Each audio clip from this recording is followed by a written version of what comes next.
정진석 실장님 4월에 취임하셨을 때 대통령 지지율을 보니까 20% 중반대였어요. 그 한국 갤럽 기준으로. 근데 지금은 이제 갤럽 19% 10%대로 이제 떨어졌습니다. 이 지지율 하락의 원인이 혹시 참모들에게도 좀 있다 보시지 않아요? 네, 동의합니다. 여러 가지로 부족한 점을 인정하고 더 분발해야겠다라는 심기일전의 각오를 다지고 있습니다. 네. 그 분발하고 좀 모자라는 부분을 채우는 방안 중에 국민들께서 이게 문제다라고 이렇게 판단하는 부분은 설사 우리 실장님 표현하는 그 옛날 표현대로 가사 좀 억울한 면이 있다 하더라도 국민들께 좀 자세를 낮추고 사과하고 그러는 자세가 좀 필요하지 않을까요? 그게 대국민 소통 방법 중에 하나 아니겠습니까? 네, 뭐 국민 앞에 늘 겸허한 자세를 지녀야 된다고 생각합니다. 네. 영상 하나 잠깐 보고 아까 못다한 질의를 좀 이어가겠습니다.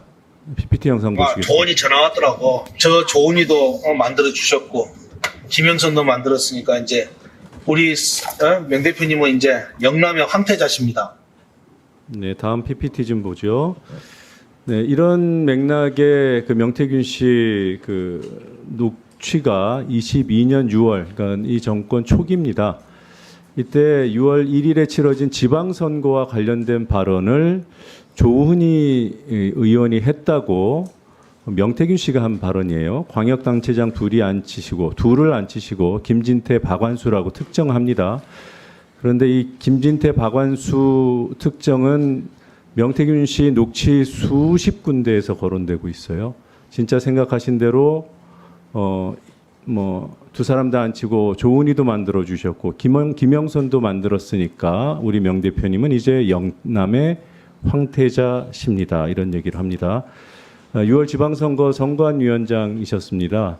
물론 여기에 대한 책임을 제가 알아서 질의는 드리는 거 아니에요. 그런데 이런 잡음이 나오는 부분에 대해서 책임감을 느끼시는지요?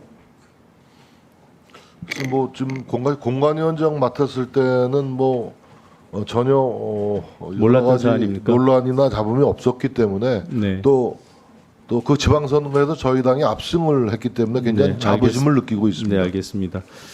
앞선 질의 답변 과정에서 뭐 공천에 대한 부탁은 뭐 당원들로부터도 올 수 있고 그게 뭐 국민의힘의 관행인지 몰라도 뭐 당연한 듯이 말씀을 하셔서 좀 놀랐는데요. 공관위원장 하시면서 지인들의 부탁이나 당과 관련된 또는 뭐 대통령이나 영부인이나 혹은 명태균 씨를 뭐 아셨는지 모르겠습니다만 그런 분들로부터의 전화를 받거나 접촉을 하거나 그런 사례가 있었습니까? 공관위원장은 광역 시도지사에 대한 공천을 하는 곳인데요. 네. 전원 경선입니다. 아, 경선이더라고요. 예, 경선이기 때문에 뭐 경선 다른 기회를 무슨 받는 것도 중요한 전략 공천이면 문제이고요. 혹시 그러니까 어떤 없었다는 것도 개인적인 있었는지 선호의사가 없었는지만 있겠습니다마는 답해 주세요. 예. 질의 시간이 제한돼 전혀 있으니까. 그런 게 없었습니다. 네, 전혀 없었습니다. 전혀 없었습니다. 네, 예. 알겠습니다. 다음 PPT 보겠습니다. 이어지는 그 녹취에서 그 김진태 강원도지사와 관련해서는 김건희 여사의 기여가 반 정도고 나머지 반은 트릭을 썼다는 얘기를 하는데 이와 관련한 이준석 전 국민의힘 대표의 최근 발언이 공개됐습니다. 보시겠습니다. 김건희 여사가 그때 가는 운동시설이라고 했는데 골프 연습장인지 헬스장인지 뭔지는 몰라 편하게 대화하는 자리였던 모양이에요. 김건희 여사가 간다는 정보를 명태균이 김진태한테 알려줘가지고 김진태가 가서 충성 맹세를 하게 했다는 거야. 공개될 줄 모르고 이준석 전 대표가 기자들에게 한 얘기입니다. 이것들을 조합해 보면 상당히 구체성이 있어서 다시 한번 의심을 하지 않을 수가 없어요. 한 번 더 여쭙겠습니다. 그 당시 공천과 관련해서 부탁을 받으신 일이 전혀 없습니까? 없고요. 예. 네, 됐습니다. 저는 이 자리에 천하람 의원이 도와주시면 좋으련만 그냥 침묵하고 계시는데. 혹시 3분을 더 이어서 써도 되겠습니까? 예. 추가 질의 네. 안 하실 거죠? 네. 다음 내용을 PPT. 다 아시기 때문에. 예, 실장님, 예, 시간이 부족해서 예, 예. 질의에 집중해 주시기 바랍니다. 네네. 앞선 질의에서 대통령실은 여론조사를 안 한다고 그러셨는데 정기 여론조사를 안 합니다. 예, 정기 여론조사를 안 한다 그랬죠. 그 입장 유지합니까? 그렇습니다. 예. PPT 보시죠. 이게 24년도 예산 강목 명세서 비서실에서 펴낸 자료예요. 항목 보십시오. 이 정기지표 조사 네. 이 돈은 어디다 쓰십니까? 조사도 안 하는데. 전 2024년 1월 넘어가겠습니다. 위증에 대한 입장을 질의 끝난 다음에 밝혀주시기 바라고요. 위증한 바 없습니다. 자, 기다려 주세요.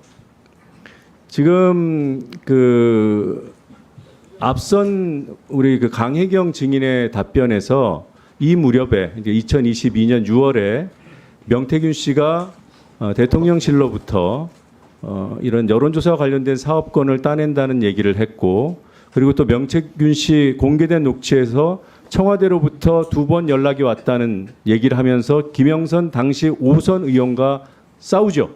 싸우는 게 아니라 윽박지르죠. 그때 매우 절박하게 김영선 씨가 이 사업에 반대하는 부분에 대해서 강조합니다. 청와대에서 2번이나 연락이 왔다. 본인이 생각하는 방식대로 사업을 해야 된다는 취지로 얘기합니다. 그리고 그 사업의 실체에 대해서 강혜경 씨 증언에서 굉장히 중요한 단초를 발견합니다. 강혜경 씨께서는 정치, 사회, 정기 조사라고 매우 유사하게 말씀을 하셨는데 확인해 보니까 그 조사가 대통령실에 있어요. 이 말씀을 왜 드리냐? 명태균 씨를 언제부터 알았다고 일국의 대통령실이 직함 없는 것을 비하하는 게 아니라 공신력의 문제, 공적인 문제. 어떻게 대통령실의 여론조사를 맡기려 했을까?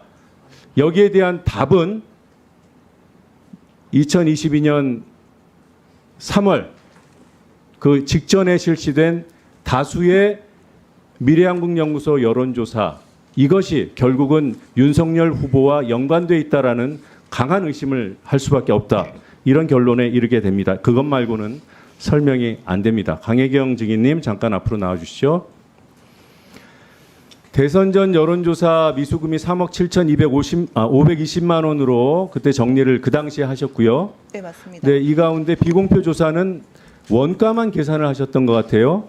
비공표 조사 23회에 계산을 해보니까 1억 2천만 원으로 쓰셨던데 네, 통상적으로는 곱하기 2는 해야 되는 거 아닙니까?